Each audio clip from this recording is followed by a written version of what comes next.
Hello everyone, good morning. আশা করছি আপনারা সকলেই ভালো আছেন। আমার আজকের আরও একটি নতুন ব্লগে আপনাদের সকলকে স্বাগত। আজ হচ্ছে শুক্রবার আর এখন সকাল 5টা 45।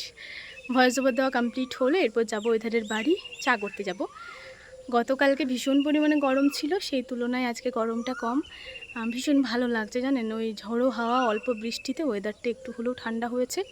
মেঘ মেঘ করেছে, আবার বৃষ্টি হতেও পারে, তবে আপাতত ভালো লাগছে, বেশ ভালো লাগছে। তো চলুন, ভয়েস ওভার দেওয়া তো হলো। সারাটা দিন এরপর আবারও গরম হবে না ঠান্ডা হবে সেটা একটা চিন্তা জানেন সকাল থেকে। চলুন, বাবারা নিশ্চয়ই উঠে গেছে এই সময়, যাই ওধারে বাড়িতে গিয়ে চাটা করি, নয়তো বাবা আবার বসে থাকবে ব্রাশ করে। কাকিমা বোধহয় আজকে ঘুমিয়ে গেছে, এই যে এখন অবধি নাতা গোলেনি, মারুলি রয়েছে। যাই গিয়ে ডাকি, ওই যে বাবা ওদিকে উঠে আছে, বসে বসে ব্রাশ করছে। চলুন গিয়ে কাকিমাকে ডাকি, তারপর আবার জল নিয়ে যাব। কাকিমা, শরীর খারাপ আপনার? শরীর খারাপ লাগছে নাকি? ও, আমি বলে এখনো উঠেননি, ঘুমিয়ে গেছেন ও। ঠিক আছে, উঠে যান। ওই বাড়িতে চা মুড়ি অর্ধেক কমপ্লিট হলো, মানে আমি আর বাবা শুধুমাত্র খেয়েছি আর ঠাকুমাকে চা দিয়েছি। বাকি মেজো কাকু মিষ্টু এখনও পর্যন্ত খায়নি, ওরা ব্রাশ করছে। তো কাকিমাকে বললাম ওদেরকে খাবারটা দিয়ে দিতে, কারণ এতক্ষণ ধরে বসে থাকলে না এই ঝাড়পাট দিতে আবার দেরি হয়। আর গরমের মধ্যে বেলার দিক করে ঝাড় দিতে না একটু বেশি কষ্ট হয়। এই যে সকাল থেকে মেঘলা মেঘলা করে রয়েছে, একটুখানি হাওয়া দিলে তো ভালো লাগে, একটুও বাতাস দেয়নি জানেন। আর এতে করে গরমটা ভীষণ লাগছে, মানে গুমোট একটা ভাব লাগছে। বাসনপত্র ওই বাড়িতে রেখে এলাম, এই বাড়িতে এসে বিছানাটা গুছিয়ে নিয়েছি, আর তারপর ঝাড়পাটও কমপ্লিট করে নিয়েছি। আর এই যে এখন সমস্ত নোংরাগুলো কুড়িয়ে নেব। দু জায়গায় জড়ো করে রেখেছি। আসলে কি জানেন তো, আগের দিন বললাম না একটুখানি ঝড় হয়েছে, তো ওই খড়ের টুকরোগুলো উড়ে উড়ে এসেছে। ঘর বারান্দা ঝাড় দেওয়ার পরে যে নোংরাগুলো বের হলো সেগুলো প্রথমে কুড়িয়ে নিলাম, আর তারপরে এই যে উঠানটা ঝাড় দেওয়ার পরে যে খড়ের টুকরোগুলো বের হয়েছে সেগুলো এখন জড়ো করে কুড়িয়ে নেব। এই ঝড় হলেই উঠান আরে একটু বেশি নোংরা হয় জানেন। যাই হোক, ঝাড় দেওয়ার পরে বেশ পরিষ্কার পরিচ্ছন্ন লাগছে। এই যে যতগুলো নোংরা বের হয়েছে সেগুলোই এখন বালতিটার মধ্যে কুড়িয়ে নিচ্ছি। আশেপাশে কত ঘাস হয়েছে দেখছেন। এই যে দুদিন একদিন ছাড়া ছাড়া অল্প অল্প করে বৃষ্টি হচ্ছে, এতে করেই এই ঘাসগুলো জন্ম নিয়েছে। যাই হোক, ঘাসগুলো আর পরিষ্কার করলাম না, যে কটা নোংরা বের হলো সেই নোংরাগুলোই বালতির মধ্যে কুড়িয়ে নিলাম। আর তারপরে এই যে এই সামনেটাতেই রাখলাম, কাকিমা পরে ফেলে দিয়ে আসবেন। আজকে বেশ অনেকগুলো পচা টমেটো বের করেছি, ওই জায়গাটা ভালো মতো পরিষ্কার করেছিলাম। টমেটোর জায়গাটা ভালোগুলো রাখলাম আর পচা পচাগুলো বের করে ওই বালতিটার মধ্যে রেখে দিয়েছি। তারপরে এই যে নারকেল খাটির ঝাঁটাটাই করে উঠান আরে ঝাড় দিলাম, সেই ঝাঁটাটাই ধুয়ে নিলাম। হাতটাও ধুয়ে নিয়েছি, ভীষণ চ্যাটচেটে হয়ে গেছিলো, কাদা মাটিগুলো থেকে নোংরাগুলো কুড়ালাম তো হাতটাও ভালো মতো ধুয়ে নিয়েছি। আর তারপর বসেছিলাম এই যে কুমড়োটা কাটতে। আজকে সকালে কুমড়োর তরকারি রান্না হবে। অনেক দিন হয়ে গেল এই সকালবেলা কুমড়োর তরকারি বানানো হয়নি বলুন। আজকে অনেক দিন পরই কুমড়োর তরকারি বানাচ্ছি। দুটো ছোট ছোট আলু দিয়েছি আর বাকি কুমড়োটা সরু সরু করে কেটেছি। আজকে একদম ফুল প্রিপারেশন নিয়ে যাচ্ছি, মানে কাঁধে একটা রুমাল নিয়েছি ঘাম মোছার জন্য। এই বাড়িতে এলাম আর এই যে এরপর কুমড়োর তরকারিটা বসাবো। প্রায় 1.5 কেজি মতো কুমড়ো আছে, তো ওই ছোটো কড়াইটাতে হবে না, সে কারণেই বড় কড়াইটা বসালাম। এদিকে দেখুন তেলের পিপে, একটুও তেল নেই। ওই ধারে টিনে আছে, তবে টিন থেকে কেই বা আনবে। ওই পিপটা ঝরিয়ে ঝরিয়ে আর এমনি নর্মালি যেটাই করে আমাদের তেল রাখা হয় প্রত্যেক দিন ব্যবহার করার জন্য, ওই কৌটোটাও একটু ঝরিয়ে ঝরিয়ে যেটুকু তেল বের হলো এটাতেই হয়ে যাবে। আর যাবো না ওই ধারের বাড়ি তেল আনতে। তেল গরম হবার পর ফোড়ন দিয়ে দিয়েছি, ফোড়নে রয়েছে 5 ফোড়ন, শুকনো লঙ্কা দিয়েছি 3 থেকে 4টে মতো, আর তেজপাতা অর্ধেকটা 2 টুকরো করে দিয়েছি। 4টে লঙ্কা একটু বেশি হয়ে গেল বোধহয়। যাই হোক, পরে আবার তুলে তুলে ফেলে দেবো। আর তারপর কুমড়ো আলু দিয়ে ভালো মতো তেলের সাথে মাখিয়ে নিয়ে ঢাকা চাপা দিয়েছিলাম। কুমড়োটা আজকে হলুদ ছিল জানেন ওপরের কভারটা, তার সত্ত্বেও মনে হচ্ছে ভেতরটা একটু কাঁচা কাঁচা রয়েছে, কারণ জল খুব একটা বের হচ্ছে না।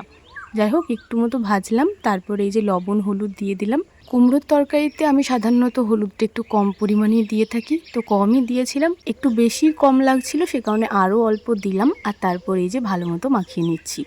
আরও কিছুক্ষণ ঢাকা চাপা দিয়ে রাখবো, যতটা গলার গলে যাবে। তো এই যে দেখুন বেশ খানিকটা নরম হয়েছে, তবে জল সেরকম বেরোচ্ছে না বলে খুব একটা গলছে না। মানে দেখেই বুঝতে পারছেন হয়তো যে কুমড়োটা খুব একটা পাকলো নয়, একটু কাঁচা কাঁচা রয়েছে। পাকা কুমড়োটা আলাদাই কালার হয়। যাই হোক, এই সময় আমি 1 বাটি আর একটুখানি জল দিলাম, কারণ কুমড়োটা ভালো মতো সেদ্ধ হচ্ছে না আর অনেক দেরি হচ্ছে। আর হাফ চামচ করে 2 চামচ চিনি দিয়েছি। আর তারপর দেখুন ভালো মতো মাখিয়ে নিয়ে ঢাকা চাপা দিয়েছি। জলটা আজকে কমতেই কমছে না জানেন। এই গ্যাসেতে রান্না করার একটা সমস্যা এই বড় কড়াইয়ে। বড় কড়াইটা ভীষণ মোটা তো গরম হতেই অনেক সময় লাগে, তার উপর রান্নাটা হতেও অনেক সময় লাগে। এই সময় মনে হচ্ছিল যদি উনানে করা যেত বেশ ভালো হতো, অনেকটা তাড়াতাড়ি হয়ে যেত। এইটুকু রান্না করতে অনেকটা সময় লাগলো জানেন। যাই হোক ভালো মতো ম্যাশ করে নিয়েছি জলটা কিছুটা কমে যাওয়ার পরে। এখনও কিছুটা ভাজলে বেশ ভালো হতো, তবে প্রায় 9টা বাজতে চললো, এখন আমি এই রান্নাটাই করছি। আর 9টার সময় আমাদের খাবার খেতে বসে যাই, তো সেই কারণে ভাবলাম না আর ভাজতে হবে না, মুড়ির সাথে খাবো, এই সময় নামিয়ে নিই। তো এই যে দেখুন এই সময় নামিয়ে নিয়েছি। একটু ঝাল ঝাল হয়ে গেছিলো জানেন, ওই জন্য লঙ্কাগুলো দেখুন পাশে তুলে রেখেছি। মিষ্টিটা দিয়েছি তো সব ঠিকঠাকই লাগছিল। আর তারপর এই যে কুমড়োর তরকারিটা একপাশে রাখলাম, আর কড়াই থালা বাসন সব নিয়ে চলে এলাম এই যে কলপাড়েতে, এগুলো ভিজতে দেবো। মা ওদিকে একবার আমাকে দেখতে গেছিলো হয়েছিল কি না, আমার তখন হয়নি, তো সে কারণে মা আবার এসেছিলো। এই বাড়িতে আজকে দুপুরে রান্নার জন্য আলুটারে কেটে দিয়েছে। তো মা এদিকে আলুটা ধুয়ে নে। মা আজকে বলছিল যে এই দালান বাড়িতে খাবারটা নিয়ে এসে খেলে বেশ ভালো হয় বলো, তো আমি বললাম ঠিক আছে তাহলে ধরে নিয়ে চলে আসবো। তো এই যে আমি গেছিলাম ওই ধারের বাড়ি, ওই বাড়ি থেকে তরকারি আর 3টে থালা গ্লাস আর হটপটটা নিয়ে এসেছি, কারণ 1.5টা মতো রুটি আছে। ভেবেছিলাম সকালবেলা খেয়ে নেবো জানেন, তবে ভুলে গেছিলাম, কারণ মুড়ি খাওয়া অভ্যাস, মুড়ি খেয়ে নিয়েছি। তো 1.5টা মতো রুটি রয়েছে, রুটিগুলো নিয়ে চলে এলাম। মায়ের জন্য নিয়ে এলাম, মূলত মা খাবে। আর তারপর দেখুন 2 গ্লাস মতো জল নিয়ে চলে এলাম। মা ওদেরকে ঘটি আর মুড়িগুলো নিয়ে আসছে, মা ঘটিতে করে জল নিয়ে চলে আসবে। চলুন যতক্ষণে মা আসছে আপনাদের কিছু কমেন্টের উত্তর দিয়ে দিই। আগের দিন এক বন্ধুর করা একটা কমেন্ট আপনাদেরকে পড়ে শোনাই। বন্ধুটি লিখেছে, আমি তোমার নতুন সাবস্ক্রাইবার, লাস্ট 3 দিন থেকে তোমার ভ্লগ দেখছি। আমি অন্য ভিডিও স্ক্রল করতে করতে তোমার ভিডিওগুলো আসছিল, তখন থেকেই দেখা শুরু করলাম। ডেলি ভ্লগ খুব একটা পছন্দ করি না, তবে তোমার ভ্লগগুলো ভীষণ ভালো লাগছে। প্রথমেই তোমাকে অনেক অনেক ধন্যবাদ। আর আমার ভ্লগ যে তোমার এতটা ভালো লাগছে, এতে করে আমারও কিন্তু ভীষণ খুশি লাগছে। যাই হোক থ্যাংক ইউ কমেন্টটা করার জন্য। এদিকে দেখুন মা চলে এসেছে, প্রথমে মুড়িগুলো নামিয়ে দিয়ে গেল, তারপর আবার ঘটিতে করে জল নিয়ে এলো। আর মায়ের জন্য আনা রুটিটা আমি খেতে বসে পড়েছি। অর্ধেকটা প্রথমে নিয়েছিলাম, ভাবলাম কুমড়োর তরকারি দিয়ে খাই, তো দেখছি ভীষণ ভালো লাগছে। কুমড়োর তরকারি রুটি বেশ ভালোই লাগে বলুন। তারপর 1.5টা রুটি আমি একাই খেয়ে নিয়েছিলাম, আর সাথে করে অল্প কটা মুড়িও খেয়েছিলাম। কুমড়োর তরকারি দিয়ে অনেক দিন মুড়ি খাওয়া হয়নি, দুপুরে করা হয়েছে বেশ কয়েকবার, তবে অনেক দিন মুড়ি খাবারে করা হয়নি। অনেক দিন বাদে করলাম বলে আজকে খেতে বেশ ভালো লাগছিল। চলুন সকালের খাবারটা তাহলে খেয়ে নিই সকলে মিলে। আমাদের মাটির বাড়ির ওখানে না ভীষণ গরম, তবে এই দালান বাড়িটা তুলনামূলক অনেক ঠান্ডা, বিশেষ করে বারান্দাটা। তার উপর উপরে ফ্যান চালিয়ে বসলে তো খুব একটা গরম লাগে না। আজ মুড়ি খাবারটা একদম শান্তি করে খেলাম জানেন। মা আবার বলছে উঠতে ইচ্ছা করছে না, এঁটো হাতে কতক্ষণ বসে বসে 3জন মিলে গল্প করলাম। আর তারপর দেখুন বাসনপত্র আমি মেজে দিলাম, মা ধুয়ে দিল। আর এখন আমি ওই ধারের ঘরেতে রাখতে যাচ্ছি। এই সকাল টাইমে যখন ফ্যানের তলায় বসি না, কেমন জানি ঘুম ঘুম লাগে জানেন, ওই এঁটো হাতে কেমন ঘুম ঘুম পাচ্ছিল সকলের। এখন অনেকটাই সময় পার করে ফেলেছি। এই ধারের বাড়িতে বাসনপত্র রেখে ওই বাড়িতে গিয়ে স্নান করে বসিয়েছিলাম। আজ রান্নাবান্না কাকিমাই করেছে। এই যে খুব বেশি রান্নাবান্না ছিল না আজকে, তিলের বড়া আর ঘুগনি। আর মা তো প্রতিদিন টক দই বসাই, ওই দইটাও নিয়েছি এক বাটি, চিনি দিয়ে নিয়েছি। শুধু টক দইটা আমি আবার খেতে পারি না, চিনি দিয়ে হলে বেশ ভালো লাগে। খাওয়া দাওয়া সেরে এই যে কাকিমা বাসনপত্র নিয়ে চলে এলো কলপাড়ে। আর এখন বাসনপত্রগুলো কাকিমা ভিজিয়ে দিচ্ছে। আজ রোদ্দুর খুব একটা দিচ্ছে না, তবে যখন দিচ্ছে একদম প্রচুর তাপ লাগছে। তো বাসন কটা ভিজিয়ে দেখ, তারপর তাড়াতাড়ি মেজে নেব। আজও যেন বৃষ্টি হয় বাবা, তাহলে রাতটা অন্তত ভালো কাটবে। চলো পাইপটা নিয়ে আসুন, মানছি এগুলো। আজ হচ্ছে নেক্সট ডে। গতকাল খুব একটা ভিডিও শ্যুট করতে পারিনি, সে কারণে ভিডিওটা ভীষণ ছোট হয়ে গেছে। আপনারা অনেকেই হয়তো রাগ করবেন। যাই হোক মাঝে মধ্যে ছোট ভিডিও, মাঝে মধ্যে বড় ভিডিও, এরকমই তো হবে। তো ক্যামেরার সামনে এলাম ভিডিওটা শেষ করার জন্য, আর সাথে করে একটা কমেন্টের উত্তর দেওয়ার জন্য। এক বন্ধু 2 দিন আগেই আমাকে একটা প্রশ্ন করেছিল। উনি জানতে চেয়েছিল যে আমি আমার বিয়েতে কি কি উপহার পেয়েছি আমার বাবার বাড়ির কাছ থেকে, বা আমার শ্বশুর বাড়ির কাছ থেকে, আমার মামা বাড়ির কাছ থেকে, আর এমনি আত্মীয় স্বজন আমি কি কি উপহার পেয়েছি। তো প্রথমত হচ্ছে আপনাদেরকে আমি বলেছি যে আমার বিয়েটা প্রচুর তাড়াহুড়োর মধ্যে হয়েছিল। মানে এক প্রকার কি বলবো, মন্দিরে বিয়ে যেমন হয় তার উপর এখানেও সেরকম কিছু করতে পারেনি, তবুও ছোট্ট করে একটু বৌভাতের আয়োজন হয়েছিল, 2-4টে ছবি তোলা আছে। তো উপহার বলতে আমি সেরকম কিছুই পাইনি। বাবার বাড়ি থেকে আমাকে দিয়েছিল সেই মুহূর্তে আমাকে দিয়েছিল একজোড়া কানের, আর আমার মায়ের পোলা বাঁধা, আর এমনি নাকের, আর সেরকম কিছু দেয়নি। আর আমার পশন মামা একটা আংটি দিয়েছিল। আমার পশন মামা, আমার নিজের মামা তো নেই, পশন মামা হচ্ছে আমার মায়ের পিসির ছেলে, তো নিজের থেকেও অনেক বেশি কিছু। যাই হোক, মামা একটা আংটি দিয়েছিল সেই মুহূর্তে। আর আমার ঘরের দাদু আমাকে এই নোয়া বান্দাটা দিয়েছিল। এটা আমি তখন থেকেই পরে আছি। আর মায়ের পোলা বান্দাগুলো পুরনো ছিল, তো আমি বিয়েতে পরেছিলাম, 7-8 দিন যেতে না যেতেই ওই সোনাটা কেটে গেছিলো। তো যাই হোক, ওটা এখনও পর্যন্ত সারানো হয়ে ওঠেনি। দেখি, ভাবছি সারিয়ে নিয়ে আসবো, তাহলে পরতে পাবো আর কি। আর মায়ের এই জিনিসপত্র আমাকে দিয়েছিল, মায়ের কানের, মায়ের পোলা বাঁধা, সেই মুহূর্তে তাড়াহুড়োতে আমাকে বলেছিল নতুন নেবে কি, তো আমি কিছু বলিনি। সত্যি কথা, আমি বলেছিলাম তোমরা যা ভালো বোঝো করো, আমি কিছু চাই না। ওরা তো কিছু চায়নি, মানে আমার শ্বশুরবাড়ির লোক বা আমার হাজব্যান্ড, ওরা তো কিছুই চায়নি। তোমরা যা দেবে দাও, না দেবে না দাও, বিয়েটা দিলেই হবে। আর শ্বশুরবাড়ি থেকে সেরকম কিছুই পাইনি। আমার হাজব্যান্ড সকলেই বলে ফার্স্ট নাইটে কিছু না কিছু গিফট দিতে হয়, তো আমি ওকে বলেছিলাম কিছু দেওয়ার দরকার নেই। যা, কারেন্ট চলে গেল। এই অন্ধকারে কতটা কি বুঝতে পারছেন। যাই হোক, আমি ওকে বলেছিলাম কিছু দেওয়ার দরকার নেই, কারণ এমনিতেই তখন আমাদের ছাদ ঢালাই হলো, তো একটু ধার দেনা ছিল। আবার যদি আমাকে কিছু দেয় তাহলে সেই ধার করে দিতে হবে, তো ধার করে আমার এটা সেটা শখ পূরণ করতে ভালো লাগে না। আমি বললাম কিছু দিতে হবে না, পরে যখন পারবে দেবে। তো এখনও অবধি কিছু নেওয়া হয়নি। হ্যাঁ, আমার অ্যানিভার্সারিতে, আগের বছর অ্যানিভার্সারিতে আমাকে একটা আংটি দিয়েছিল, পোলা আংটি। তো ওটা আমার হাজব্যান্ডের দেওয়া আমার প্রথম স্বর্ণের উপহার আর কি। তো বেশ ভালো, আমি খুব খুশি হয়েছিলাম। ও যে দিয়েছিল, ওই যে ছোটো ছোটো মুহূর্তগুলো মনে রাখে, এটাই আমার কাছে ভীষণ বড় একটা ব্যাপার। আর মামা বাড়ি থেকে, ওই যে বললাম আমার নিজের মামা নেই, তো দাদু দিদা সেরকম কিছু দিতে পারেনি।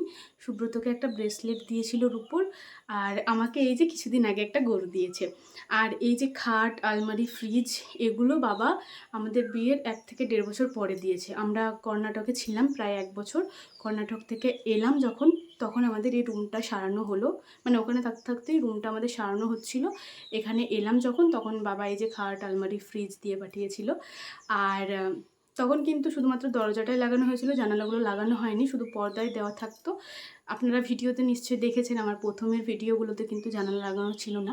জানালাগুলো এই কিছুদিন লাগানো হয়েছে, ওই 6-7 মাস মতো এরকম হবে। তো এই ছিল ব্যাপার। গিফট আমি সেরকম কিছুই পাইনি। আর এমনি আত্মীয় স্বজনদের কাছ থেকে কি আর গিফট আশা করা যায়, ওই তো শাড়ি, কাপ প্লেট, এইসবই। খাপে খাপে সবাই টাকা পয়সা দিয়েছিল। তো আর শ্বশুরবাড়িতে শাড়ি পরেছিল বেশ কয়েকটা, তো সেগুলো আত্মীয় স্বজনদেরকে দিতে দিতেই চলে গেছে। আমার জন্য একটা সুতির শাড়ি ছিল, আর একটা এমনি একটা মানে সিল্কের শাড়ি ছিল, তবে ওই শাড়িটা খুব একটা ভালো ছিল না। আমি একটিবারই পরেছি শাড়িটা, তারপরে আমি আর পরিনি। আর গিফট বলতে এখানে একটা মিক্সি পড়েছিল, একটা জলের বোতল আছে ছোট্ট বাচ্চাদের, তো ওটা আমি এখনও পর্যন্ত ব্যবহার করিনি, আলমারির ভেতরেই আছে। আর আর কি পড়েছিল, আর হটপট পড়েছিল, যেটা আমরা ব্যবহার করি, মিক্সিটাও ব্যবহার করি, আপনারা দেখেছেন, ওগুলো গিফটেরই পাওয়া। তো এইটুকুই গিফট। এই জন্যই বলছিলাম যে আমার গিফট কিছুই পড়েননি। তো আপনারা মানে এত জানতে চাইছেন যে কি পড়েছে বলো, কি পড়েছে, যেটুকু পড়েছে সেটুকুই বলো বা দেখাও। তো দেখানোর মতো কিছুই হাতে নেই আমার, তো বলে দিলাম কি কি পড়েছিল, কাকে কি দেওয়া হয়েছে না হয়েছে। আর মিক্সি, হটপট এগুলো তো আপনারা দেখেছেন, জলের বোতলটা এখন আমি দেখাবো না, ওটা যখন সময় হবে তখন আপনারা দেখতে পাবেন। ওই জলের বোতলটা এখন দেখাচ্ছি না, ছোট্ট মতো বোতলটা ভীষণ কিউট, ভীষণ ভালো। ওটা পরে দেখাবো যখন সময় হবে, ওটার জন্য অপেক্ষা করতে হবে।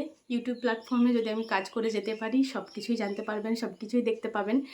তো এই ছিল আমার বিয়ের উপহার বা বিয়ের গিফট, খুবই সামান্য পরিমাণে, খুবই সামান্য পরিমাণে। মানে আমি যত আনবক্সিং ভিডিও দেখেছি বা বিয়ের গিফটের ভিডিও দেখেছি, বাবা গো, এত এত জিনিসপত্র নিয়ে বসবে, সব আনবক্সিং করবে, ওইসবের কোনো কিছুই আমার বিয়েতে হয়নি। খুবই সামান্য পরিমাণ গিফট ছিল। তাও জানেন তো যে গিফট কটা পড়েছিল, সুব্রত আমাকে ডাকছিল, বলছে চলো গিফট কটা খুলে দেখবো। তো আমার যে তখন কী মাইন্ডে ছিল, আমার ভালো লাগতো না ওই গিফট ফিফট খুলে দেখতে, আমার তখন এতটাও পছন্দ ছিল না। আর আমার না মানে নতুন নতুন এসেছি তো, মানে সকলের কাছে বসতেই একটু কেমন লজ্জা লজ্জা লাগতো, মানে কেমনই একটা লাগতো, কি বলবো কি না বলবো। তো সে কারণে আমি বলতো আমি যাবো না, তোমরা খুলে নাও, আমি যাবো না, আমার দেখতে ইচ্ছা করছে না। তো আমি গিফটগুলো খুলেও দেখিনি, ওরাই খুলেছিল। আর হ্যাঁ, দুটো আয়রন মেশিন পড়েছিল, আয়রন মেশিনগুলো আছে দুটো, একটা আমি ব্যবহার করি আর একটা বস্তার ভেতরেই আছে। তো এই কটাই গিফট পড়েছিল। কোনো একদিন সময় সময় করে আপনাদেরকে দেখাবো। ওইগুলো দেখানোর কিছুই নেই, ভিডিওর মাধ্যমে আপনারা নিশ্চয়ই দেখেছেন। তো এই ছিল কয়েকটা গিফট। তো আপনারা অনেকেই জানতে চেয়েছিলেন, আমিও না বলে আর থাকতে পারলাম না। কথা বলতে বলতে ভিডিওটা অনেকটা বড়োর দিকে চলে যাচ্ছে। চলুন আজকের ভিডিওটা এই পর্যন্তই। ভিডিওটি কেমন লাগলো অবশ্যই কমেন্টে জানাবেন। ভালো লাগলে একটি লাইক করে দেবেন এবং সাবস্ক্রাইব করে আমার ছোট্ট চ্যানেলটির পাশে থাকবেন। সবাই ভালো থাকবেন, সুস্থ থাকবেন, সাবধানে থাকবেন। দেখা হবে খুব শীঘ্রই পরের কোনো একটি ব্লগে। আজকের মতো টাটা।